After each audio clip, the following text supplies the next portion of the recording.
aquest capítol del Gresol acompanyarem la Denise Vieira, una jove brasilera de 34 anys que es confessa una enamorada de Manresa i sobretot del barri antic de la ciutat.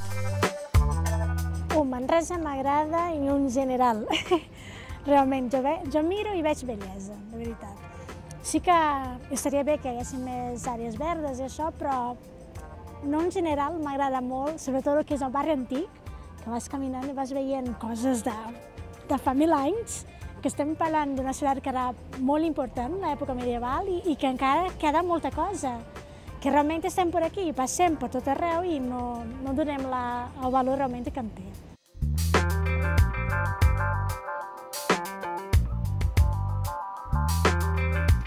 Fa 15 anys que va arribar a la capital del Bages. És mestra de professió, però ara reconeix que no li agradaria exercir en el món de l'ensenyament. Apassionada de Manresa i també dels idiomes, explica que li agradaria treballar fent traduccions. No m'agradaria en absolut fer de mestra. Estaria molt bé, a veure, si alguna vegada és necessari, si em necessita, llavors algú em busca perquè necessita alguna cosa que puc ensenyar, doncs jo estaria encantada de poder ajudar. Però realment fer de mestra i anar a l'escola i ensenyar uns nens a llegir no és el meu.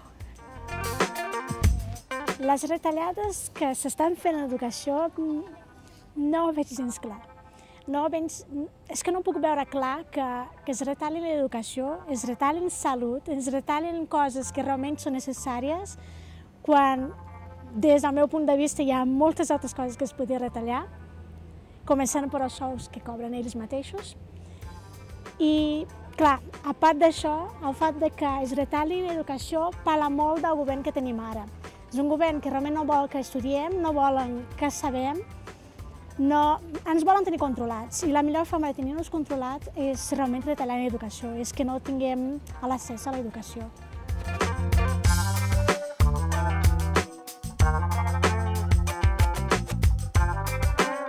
Parlo portuguès, que és la meva llengua materna. Parlo el castellà, perquè ho vaig aprendre aquí, perquè això que a Catalunya la gent no parla castellà és molt mentida. Vaig aprendre aquí al carrer. Vaig aprendre també el català, em vaig posar molt, vaig voler fer-ho i fer-ho bé. I em vaig també apuntar a una acadèmia per aprendre l'anglès, així que parlo aquests 4 idiomes. I a mi m'encantaria poder treballar amb idiomes, amb traduccions, interpretacions, poder estar de cara al públic en general, m'encantaria.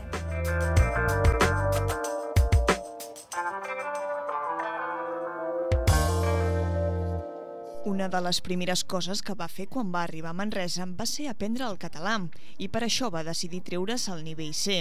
També de seguida es va voler informar sobre la relació entre Catalunya i Espanya. Ara, amb el temps, considera de justícia que es defensi la independència de Catalunya.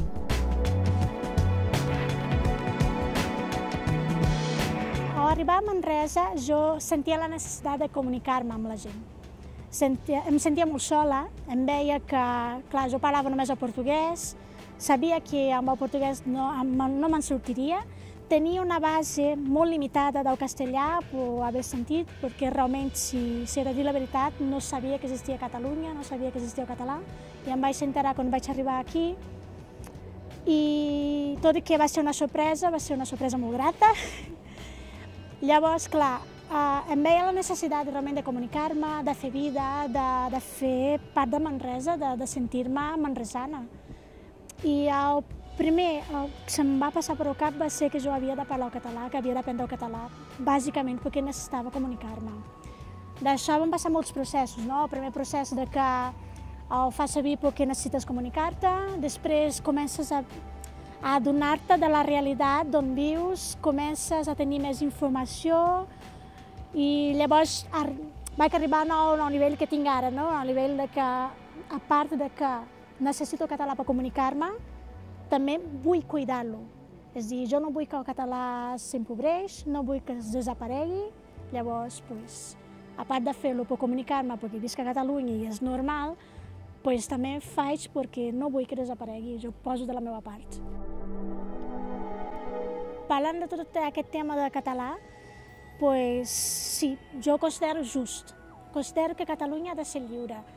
I ho considero no és per un tema econòmic, que encara que sí, que he de dir la veritat, que el primer que penses en l'economia, el primer que t'hi arriba és de que si fóssim independents pues no hauríem de pagar això, no, això seria diferent. Pues a principi, pues, si tu estàs passant malament i penses que podries estar millor, pues t'ho planteges.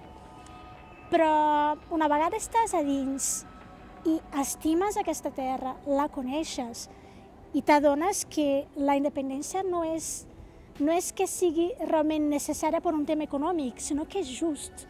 És just donar d'aquest poble el que estan demanant, el que venen demanant fa molts anys.